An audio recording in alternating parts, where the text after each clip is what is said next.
It's medieval history's biggest, brashest failure. And despite being spearheaded by some of the most powerful men in Christendom, it was also launched for reasons that were totally bogus. The Crusades are one of history's greatest blunders. But how did this series of holy wars that resulted in hundreds of thousands of deaths get started? Let's dig into the story of the Crusades. The year is 1095 and the place is the Council of Clermont. A large gathering of Catholic Church leaders has assembled here to discuss, among other things, how they can stop the Byzantine Empire from getting overrun by invading Turks. For decades, the Byzantines have been asking their fellow Christians in the West for help, but so far no one's come to save them. Maybe Pope Urban II can change that. As the leader of the Church, he has the charisma and clout to get European monarchs interested in military campaigns, as long as he can sell them on the idea. So he launches into his most persuasive pitch yet. He tells the nobles assembled before him that God wants them to go east and conquer the land around Jerusalem, which is currently under the control of these infidel Turks. He promises that anyone who joins the fight will have their sins forgiven, which gives them one great reason to join up. But there may be another, because rumors have spread through Europe of just how wealthy the East is, and many nobles are thinking about the gold and silver they could plunder, as well as the pious duty they would be fulfilling. It won't be long before Pope Urban II has nobles drooling at the mouth for war. On November 27, 1095, he announces the First Crusade, and the European princes attending the council pledge their support. One of these is the soon-to-be famous Godfrey of Bouillon. With Urban's blessing, Godfrey and the other nobles raise armies and set off towards the east. But if Pope Urban thought that his speech would inspire a few dozen zealots to storm Jerusalem, he was in for a big surprise. Instead, tens of thousands of people of all social classes joined the various crusading armies as they marched across France and Germany on the way to the Holy Land. When the massive horde finally arrived in the Byzantine Empire, though they found that rescuing the Eastern Christians wasn't going to be easy. To get to Jerusalem, which was over 2,000 miles away, the Crusaders had to pass through Asia Minor, modern-day Turkey, which was controlled by the aforementioned Seljuk Turks, and to do that they needed the help of the Byzantines. But when Emperor Alexios Komnenos learned what the Crusaders had in mind, he refused to let them enter his empire unless they agreed to help put down a rebellion in the city of Nicaea. They agreed, and the Crusaders seized the city. But once they had done that, the emperor expected them to move on immediately. But the Crusaders had other plans. In particular, they wanted to loot more cities in the Byzantine Empire. Alexios refused to let them, and so the Crusaders rebelled against their supposed allies. After defeating the Byzantines in several battles, the Crusaders seized the city of Antioch, which they made their capital. And there they stayed for years, squabbling with each other as much as with their Turkish enemies. This went on until 1102, when a charismatic leader named Bernard of Clairvaux persuaded them to resume their march east. Bernard was a holy man, a Cistercian monk whose sermons about the virtues of the crusade had inspired tens of thousands of European Christians to join the cause.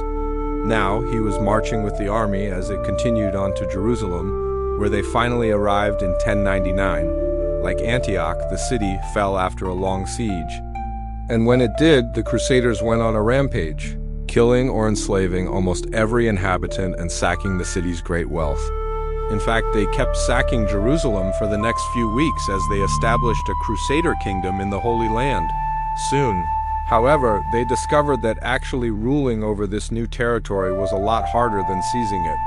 For one thing, unlike the Byzantines, the Crusaders had no interest in treating the Muslim inhabitants of the region as subjects. As a result, the local Muslims lived under a constant threat of violence and oppression, which led to a mass exodus of people from Jerusalem. Secondly, the Crusaders couldn't agree on who should rule their new territory. Eventually, this conflict came to a head with a civil war breaking out between the rival factions. But in 1102, a new treaty divided the region into 3 Crusader states, giving each faction its own piece of the pie. These states would last for the next 50 years until Saladin, a great Muslim general, recaptured Jerusalem for Islam in 1187. This victory prompted a second crusade, but it was a failure from the start. Not only did the European princes who led it fail to capture Jerusalem, they couldn't even win minor battles against the Muslims.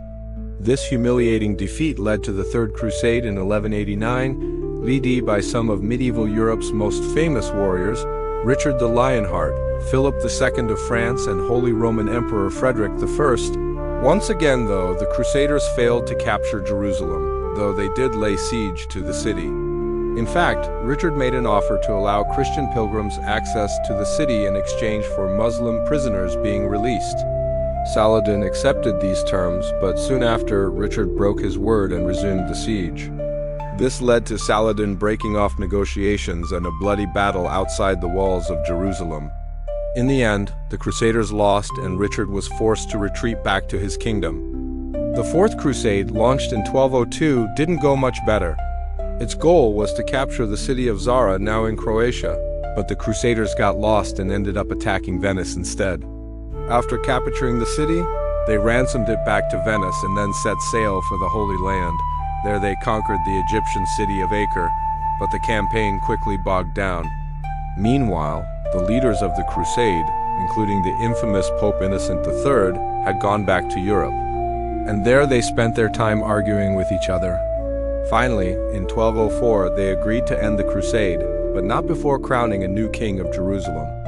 This guy, a certain John of Brienne, ended up ruling over only a small sliver of the Holy Land, while most of it remained in Muslim hands. From this point forward, the various Crusader states became known as the Kingdom of Jerusalem and were ruled over by a succession of European kings. They managed to hold on until 1291, when the Mamluk Sultanate, based in Egypt, conquered the last Crusader stronghold in the region, the city of Acre. Despite failing to achieve their initial goal of conquering Jerusalem, the Catholic Church would continue launching holy wars against the Muslims for the next 600 years. They wouldn't always be called the Crusades, though. After the Children's Crusade of 1212, a disastrous attempt to recapture Jerusalem that saw thousands of children die, the public opinion of the Crusades turned negative in Europe.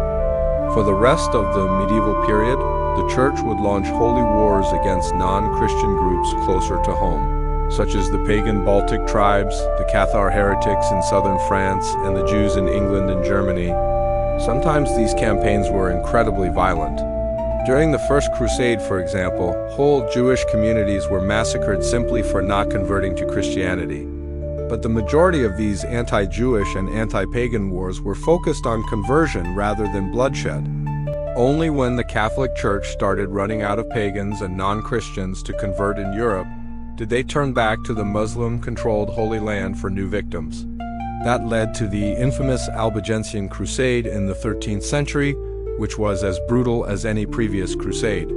Entire villages of Cathars were wiped out and tens of thousands of people were killed. By the end of it, the Catholic Church had eliminated the Cathars from southern France and moved on to other targets. Though the various crusades would continue for centuries, none of them would be quite so ambitious in scope or so catastrophic in outcome as the First Crusade. To learn more ways that the Crusades affected world history, stay tuned for more information.